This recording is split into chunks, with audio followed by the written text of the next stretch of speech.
Que maravilha poder contar com você mais uma vez na sala do banquete, neste nosso espaço focados na EBD, que nós não podemos perder, por hipótese alguma, o que Deus tem para nós durante este dia, nesta quarta-feira abençoadíssima. O nosso pãozinho hoje está no capítulo 5 de Esdras e o versículo 13 ao versículo 17, que é o nosso pãozinho diário, né? O poder de Deus sobre o rei Dário. Então, a gente tem que dividir este pão com o nosso amigo, com o nosso irmão, com o nosso próximo, como pastor, compartilhando, abençoando outras vidas. Então, faça isso, se inscreva, ajude outros a se inscreverem também e não esqueça de deixar o seu like. O assunto de hoje, nosso pãozinho, ele nos traz para nós atrativo suficiente para vencermos este mundo de horror, este mundo mau. Ninguém consegue vitória sem a ação de Deus. Ninguém. Pode até conseguir alguma coisa, alguma parecida a ser uma vitória, mas esta será vencida diante dos intempéries da vida. Então, este episódio que nós estamos estudando deixa bem claro que o nosso inimigo não dorme e também ele não se dá por vencido. Ele insiste contra o povo de Deus enquanto ele puder. Ele se aproveita de qualquer coisa para agir contra nós. Veja que depois de quase tudo estar pronto, de acordo com o decreto do rei, o diabo ele entra em ação para impedir a reconstrução do templo. Não é assim? Às vezes há aquela calmaria, a gente olha e percebe que parece que tudo está bem e de repente surge alguma coisa querendo fazer você parar e deter você nesta caminhada. E assim é que ele faz. Depois de tudo parecer pronto, aí ele aparece com uma ação para desfazer os projetos de Deus. Primeiro, ele entra com a arma chamada sedução. É assim que ele faz. Ele tem seduzido muitos e enganado muitos deste mundo, até dentro da igreja. Ele seduz que o camarada está na igreja, aquela pessoa está na igreja como um cantor, às vezes como um diácono, às vezes como um auxiliar de trabalho, ele bota na cabeça que aquela pessoa já é um pastor. Para quê? É porque colocar uma pessoa sem chamada e desqualificada para ocupar o lugar que Deus exige muito, é um desastre. Ele se suicida espiritualmente e também tira a vida de outro espiritualmente, como tem acontecido. Bota na cabeça que é. Aí começa a semear contendas, fazendo coisas horríveis, semeando heresias no meio do povo de Deus. Então ele coloca a arma da sedução. Ele seduz. Você já é pastor, rapaz. Mas você já é evangelista. Aí ao diácono, você já é presbítero, rapaz. Em outras e outras situações, você prega bem.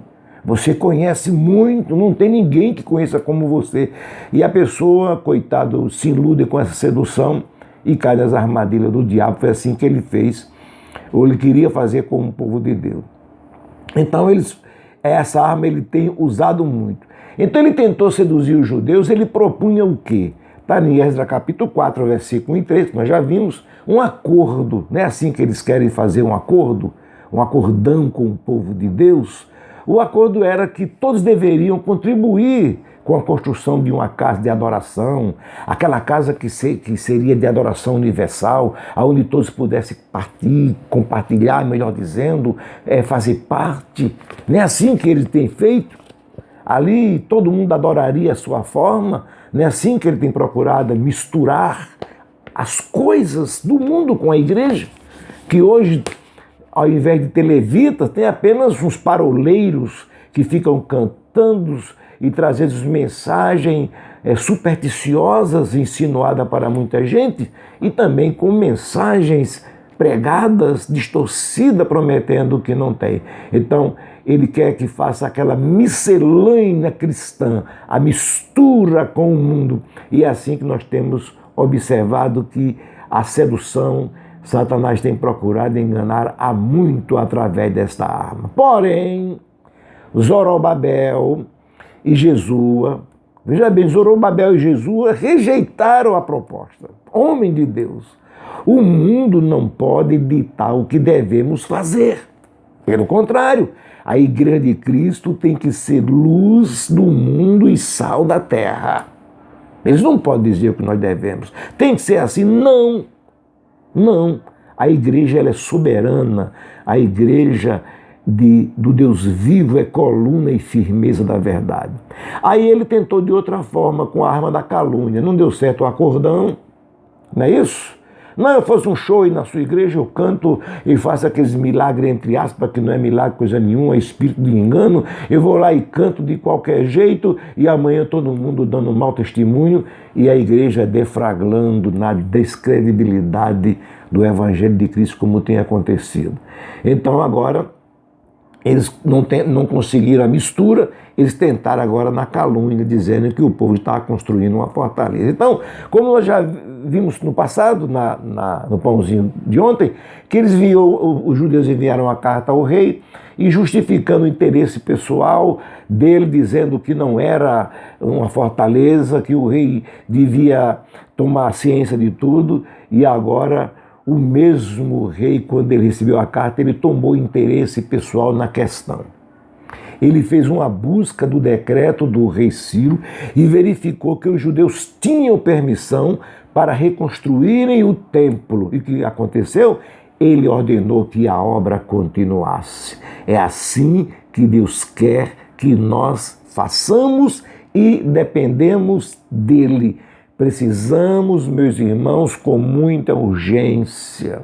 Talvez você pode me achar eu de ultrapassado, retrógrado, uma pessoa que bitolada. Não. Precisamos ter um recomeço, precisamos voltar aos princípios, rever os nossos conceitos com muita urgência. É muita gente sofrendo, calamidades no casamento, é gente sofrendo no ministério, é gente sofrendo em todas as partes do mundo. O mundo está sobre abalo e precisamos se acordar para essa realidade enquanto é tempo. Senão a gente vai perder a batalha, as denominações, porque a igreja não perde. Então precisamos com muita urgência, com muita urgência mesmo. Então se a gente não fizer isso, a gente não consegue. Então o povo judeu, ele só teve vitória diante das perseguições porque Deus investiu no rei o seu poder. E assim ele pôde fazer o que o Senhor tinha prometido ao seu povo. O capítulo 21, em versículo 1 de Provérbios, diz que como ribeiros ou como rios de águas, assim é o coração do rei na mão do Senhor, para tudo que ele quer o inclina. Então foi o poder de Deus sobre o rei, para que o rei pudesse autenticar e dizer que pode continuar.